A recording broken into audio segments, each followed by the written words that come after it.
కేవీఎన్ ఆచార్య retired principal సర్వేల్. Subscribe ఆచార్య శ్రీ సూక్తి channel. శుభం భూయాత్. జై శ్రీమన్నారాయణ. ఈరోజు త్రిదండి శ్రీమన్నారాయణ రామానుజ జీయర్ స్వామి శ్రీ పెద్దజీయర్ స్వామి వారి తిరునక్షత్రము అనగా పుట్టినరోజు.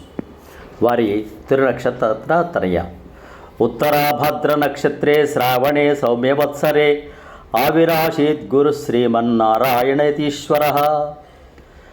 తిరునక్షత్ర తనయలో వారు ఏ నక్షత్రంలో, ఏ మాసంలో, ఏ సంవత్సరంలో జన్మించారో ఉంటుంది. వారు ఉత్తరాభద్ర నక్షత్రం, శ్రావణ మాసం, సౌమ్యనామ సంవత్సరంలో శ్రీమన్నారాయణేతీశ్వరులు ఉద్భవించారని ఈ తనయుని యొక్క భావం. నిత్యతనయన్ వారు చేసినటువంటి అతిమానుష విషయాల గురించి దీంట్లో ఉంటుంది. వేదాంతద్వయతత్వజ్ఞం మంత్రమంత్రార్థదం గురుం శ్రీమన్నారాయణాచార్య రామానుజయతిం భజే. సంస్కృత వేదాంతమైన వేదవ్యాస ప్రణీతమైన బ్రహ్మసూత్రాలను, నాలాయిర ద్రావిడ ప్రబంధమును కూడా వేద ప్రామాణ్యమునకు సాటివచ్చున్నది.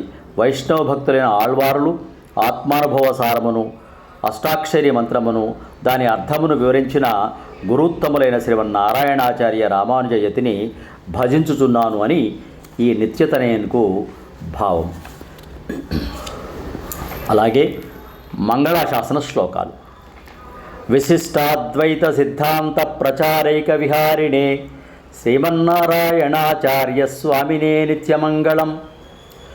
యావత్ ప్రపంచ సంపూజ్య చరణాయ మహాత్మనే శ్రీమన్నారాయణాచార్య యతిరాజాయ మంగళం. శ్రీమన్నారాయణ రామానుజతిభ్యో నమః. శ్రీమతే రామానుజాయ నమః. దేవుడు, జీవుడు, ప్రకృతి మూడు తత్వాలు ప్రతిపాద్యమైన విశిష్టాద్వైత సిద్ధాంతాన్ని ప్రచారం చేసిన వారైన శ్రీమన్నారాయణాచార్య స్వామికి నిత్యమంగళం.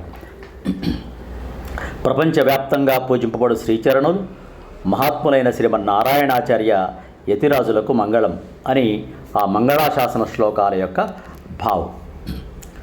వారి యొక్క జీవన విశేషాలు రేఖామాత్రంగా పరిశీలించే ప్రయత్నం చేద్దాం. వీరు సెప్టెంబర్ 1వ తేదీ 1909 సంవత్సరం ఆంధ్రప్రదేశ్లో శ్రీ వంగీపురం మంగారియ చూడాంబ దంపతులకు ఉద్భవించారు. పుట్టిన 7వ రోజున ఒక పెద్ద త్రాచుపాము పడగ విప్పి వారికి నీడలా ఉందట. అంటే వారు శేషాంశ సంభూతులని అర్థం. శ్రీమాన్ టీకే గోపాలాచార్యుల వారితో కలిసి అనేక సాంప్రదాయిక విద్యలు నేర్చుకున్నారు. స్వాతంత్రోద్యమంలో పాల్గొన్నారు. హరిజనోద్ధరణ కాలనీలు కట్టించారు. విశిష్టాద్వైత సిద్ధాంత ప్రచారం చేశారు. 1954లో శ్రీమన్నారాయణ స్వామీజీ తోతాద్రిలోని పీఠాధిపతి సన్నిధిలో సన్యాసాశ్రమాన్ని స్వీకరించారు. భారతదేశం మొత్తం 108 రామక్రతువులు స్థాపించి నిర్మించారు. తిరుపతి మొదలగు ప్రదేశాల్లో అనేక జ్ఞానయజ్ఞాలు చేశారు. భక్తి నివేదన మొదలైన పత్రికలను ఏర్పాటు చేసి ఈ విశిష్టాద్వైత సంప్రదాయాన్ని భారతదేశం నలుచెరుగుల్లో ప్రాకేటట్లుగా చేశారు. ఇలా చేసి వారు డిసెంబర్ 31, 1979లో వైకుంఠ ద్వాదశి నాడు పరమపదించారు. వారి తర్వాత ఆశ్రమం తీసుకున్న చిన్నజీయర్ స్వామి జట్ సంస్థను స్థాపించి ముచ్చింతల్లో ఆశ్రమ నిర్మాణం, రామానుజ విగ్రహ స్థాపనలో విశిష్టాద్వైత సిద్ధాంతాన్ని వ్యాపింపచేస్తున్నారు. అలాంటి సత్పురుషులైనటువంటి శ్రీ పెద్దజీయర్ స్వామిని వారి తిరునక్షత్ర మహోత్సవ సందర్భంగా ఒకసారి మననం చేసుకోవడం మన జీవితాలను ఉద్ధరింపచేసుకోవడంగానే భావించాలి. వారి చరమశ్లోకాన్ని మహామహిమోపాధ్యాయులు ప్రతివాద భయంకర అనంగరాచార్య స్వామి వారు ప్రతిపాదించారు.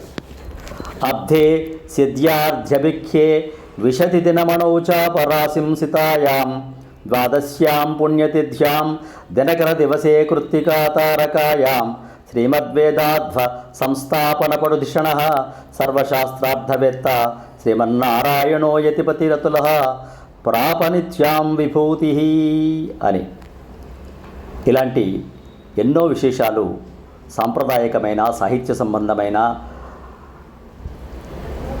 విషయాలు మీ ముందుకు రావాలి అంటే ఆచార్య శ్రీ సూక్తి ఛానల్ను సబ్స్క్రైబ్ చేసుకోండి, లైక్ చేయండి, షేర్ చేయండి. మీ బంధుమిత్రులకు, స్నేహితులకు, సంప్రదాయజ్ఞులకు షేర్ చేయండి.